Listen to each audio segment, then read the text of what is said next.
जो last video थी उस लास्ट वीडियो में अपन ने देखा Indian legal system, the classification, we seen the classification of Indian legal system. I also shown you this image. Basically Indian legal system comprises of three main laws, that is statute law, case law, common laws.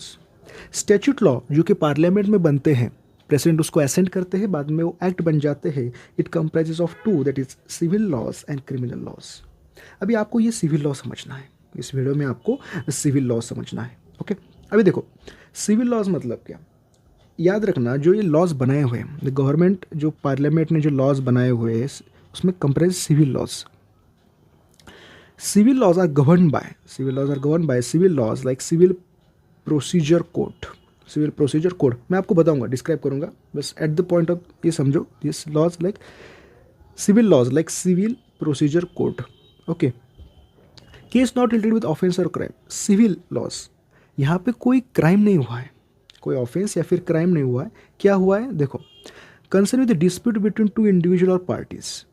मतलब कोई एक person कहेगा कि दूसरे person ने मेरे साथ कोई रॉन्ग एक्ट किया है, डन समथिंग रॉन्ग, या फिर someone has cheated the other person. मतलब concern with dispute between two individual और parties, one citizen claim that another person has cause some wrong act with him, someone cheated him, some injustice happened with him. अभी समझो, इसके example समझेंगे तो फिर आपको अच्छे से डिस्क्राइब करूंगा मैं. इसके एग्जाम्पल समझना बहुत इंपॉर्टेंट है. ये जो इमेज है देखो, इस इमेज में आपको बेसिकली बुक में जो इन्फॉर्मेशन दी है उसको ही मैंने पिक्टोरियली डिस्क्राइब किया है. बुक की जो इन्फॉर्मेशन है उसे पिक्टोरियल डिस्क्राइब किया है. अभी समझो नाउ ये जो हस्बैंड एंड वाइफ के बीच में अगर कोई मैटर, जो फैमिली मैटर होता है, जैसे डाइवोर्स के लिए, तो dispute between husband and wife on basis of divorce, it comes under civil laws, civil cases. आप समझेंगे दो भाइयों के बीच में the inheritance of property, dispute between two brothers for inheritance of property. Dispute between two person on basis of property, मतलब कोई कहेगा कि ये मेरी प्रॉपर्टी है, कोई दूसरा कहेगा कि ये मेरी प्रॉपर्टी है. And dispute between two individual regarding payment of dept, dispute between two individual on basis of payment of डेप्ट. आप समझेंगे ये दोनों जो पर्सन है, किसी ने किसी से लोन लिया है एंड जो उसका इंटरेस्ट होता है उसके बेसिस पे उनका झगड़ा चल रहा है. अभी इसमें कहीं पे ऑफेंस नहीं हुआ, there is no any crime. अगर यहाँ पे कोई क्राइम नहीं होता है, तो फिर it comes under civil cases. Someone cheated other person, some injustice happened with him. Okay, इसके एग्जाम्पल मैंने आपको बता दिए. This are given in books, इसके लिए आपको ये याद रखना है, आपको पूछे भी जा सकते हैं. Okay, now see state government have no role in this dispute. इन डिस्प्यूट में स्टेट गवर्नमेंट का कोई भी हाथ नहीं रहेगा. ना स्टेट गवर्नमेंट हेल्प करेगी आपको, ना आपको अपोज करेगी.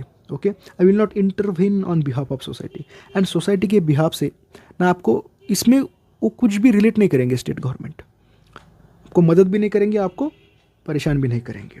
इन such cases court do not award punishment, and civil cases में कोर्ट पनिशमेंट नहीं अवॉर्ड करेगा. They will not award punishment, they can award fine.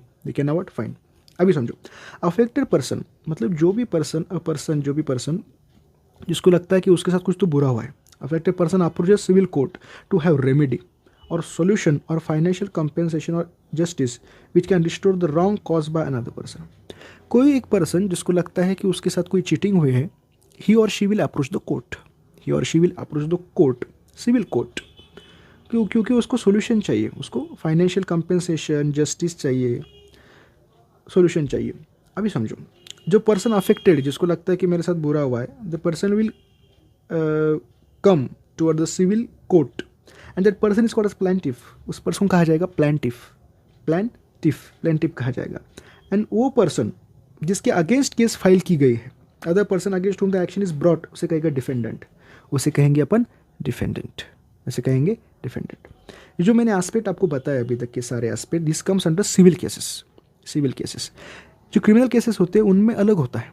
Civil cases का आपको समझ गया होगा. इसके बाद में जो अगली वीडियो में अपन देखेंगे the different Indian legal system.